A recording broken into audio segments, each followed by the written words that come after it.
Hello, everyone. I'm Sam Eckmann of Gold Derby here with Aaron Tveit of Schmigadoon. And the first thing I noticed, Aaron, about your character in season two is that he is quite opposite from the roles you often play. You have like many serious roles, a lot of dashing romantic leads, but this guy, he gets to be a little goofy and you get to lean into the comedy. What was that like for you to play that? It was so much fun. Yeah, I guess I this has come up a little bit since the show's come out, and people have commented on this, which I really appreciate. But I guess I didn't realize that. Yes, I do. I've traditionally done lean to kind of the more dark and complicated and wrought emotionally parts. But no, it's funny. I'm quite a light and I think silly person in my real life. So this is much more, I think, the way that I am with friends and kind of hanging out. So it was really fun to kind of get to do that and just be as ridiculous as possible in the season. Yeah. Well, it's interesting because the we're exploring musicals of the 60s and 70s in this one, which often do get pretty dark. Much Yes. of the show is dark, Yeah. but you are the leader of the hippie tribe, pulling more Yeah. from Hair, from Godspell. So, what was that dynamic like of kind of being this source of positivity and kind of a boost of joy in the midst of everything? Yeah, I think it was a really nice kind of turn in levity when we get to kind of the tribe, and the set that they built for us was a real set outside. We were really on in that junkyard, and things like that. I think they just tell so much story, and then watching it, I didn't even realize how much, because yeah, as you said, like the world of the crack club and kind of when they enter Chicago is very, very dark, and then when we get to the tribe, things really change. So I think it's a testament to this world of the season. The second season is much, much bigger than what we had the first season. We were kind of all in the same place season one, and here we get to go to these very different worlds, right? I mean, we're existing in Chicago and cabaret, and then we kind of step into this psychedelic tribe, and we end up in Sweeney Todd also. So it's like it's all this world that they've crafted is super ambitious, and we didn't again, you don't know how it's going to come out, but I think it came out wonderfully. And it was really nice to kind of be just the total opposite of what was going on inside the crack club. Yeah. And I thought you did a great job too of making Keenan feel very uncomfortable in so many scenes. That was really fun to watch. Like the doorway to where song is Yes. just really you singing over him, over his moment a lot. What was it like working with him in that?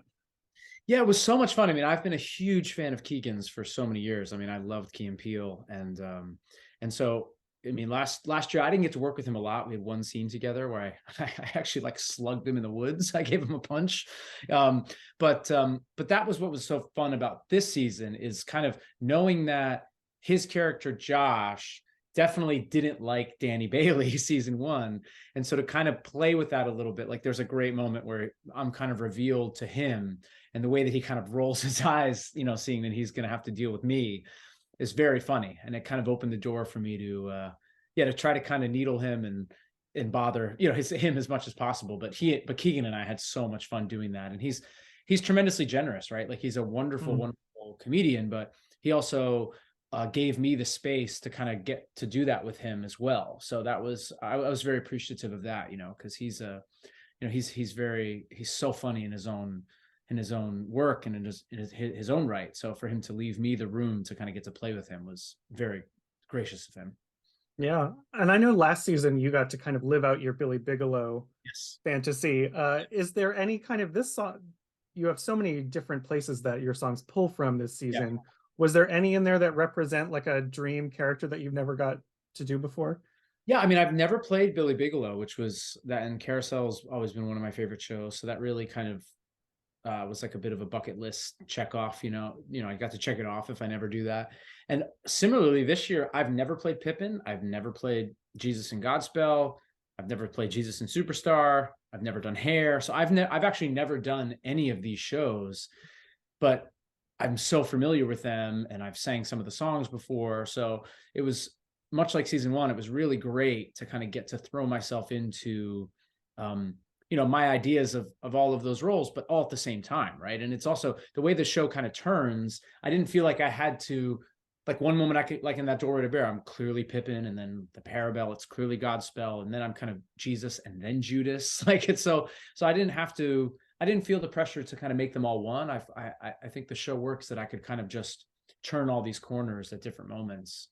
Which also, interestingly, about Topher, I think that's also his journey, right? I think he doesn't really know who he is, and so getting to be all these versions of these musicals, kind of until he meets Jenny, and I think that they both can kind of be, they become comfortable with being who they are and meeting each other. So yeah, it's kind of amazing to get to do all these different shows without having to do it 8 times a week.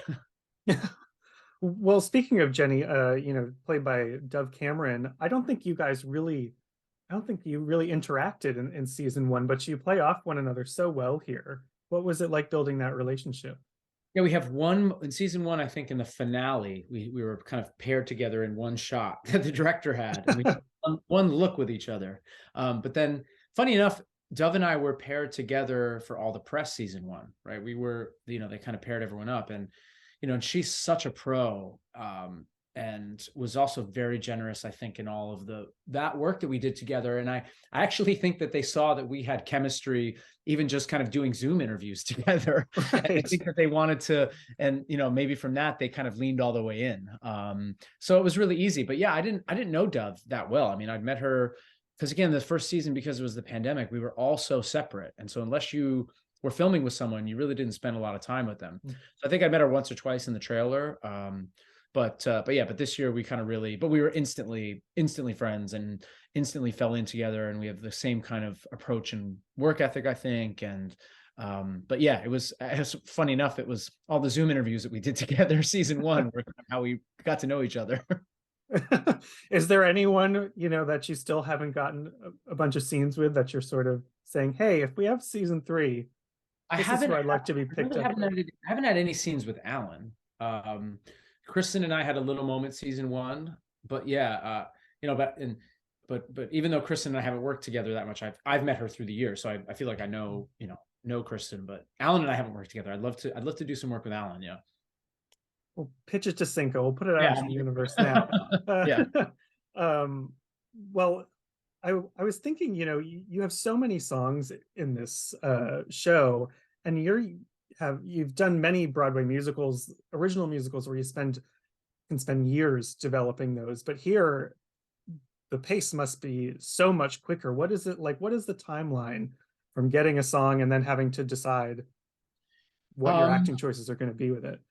It's pretty quick. Yeah. I mean, with this season, Cinco actually had Dove and I over to his apartment probably last year sometime, or maybe last year around this time. No, it was earlier. It was earlier than that. I think I had just, like, Broadway had maybe just, so maybe like 6 months or so before we shot the show.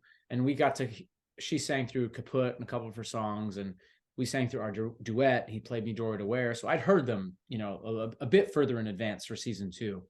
But once we get to shooting, you kind of go in and you might have one rehearsal with the music team, and then you go in the studio and lay down some version of the track. But again, what's kind of amazing is we get to perform the songs live on camera. And what you're watching is live captured. It's we're singing live.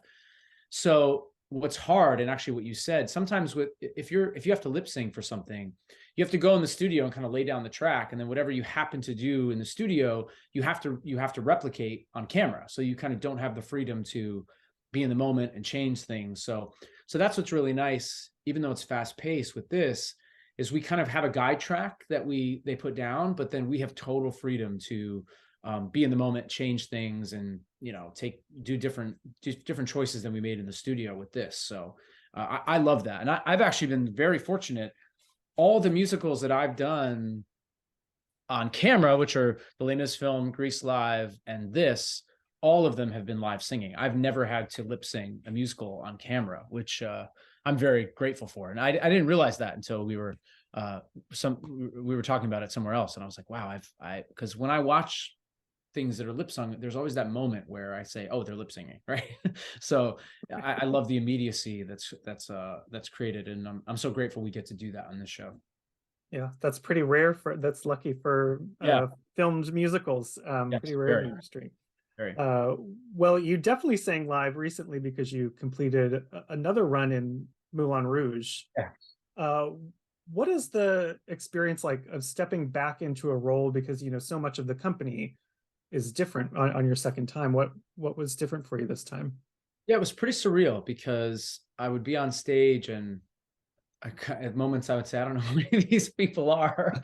But at the same time, it's so wonderful because you get brand new energy to play off of. So if you ever thought that, even though before I went back, I was 530 something shows into performances into the show, it still felt brand new in a really amazing way.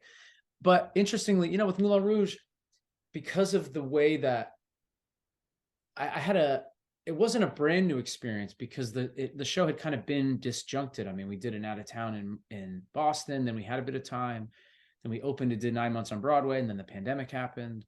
Then I was back for 7 months after it, and so I had already done the show a couple times with some time in between, so that was familiar in a strange way. A lot of times you would just do a show for a year and a half and then be done, but because I had done it at different times, it didn't feel so foreign to kind of step back into it.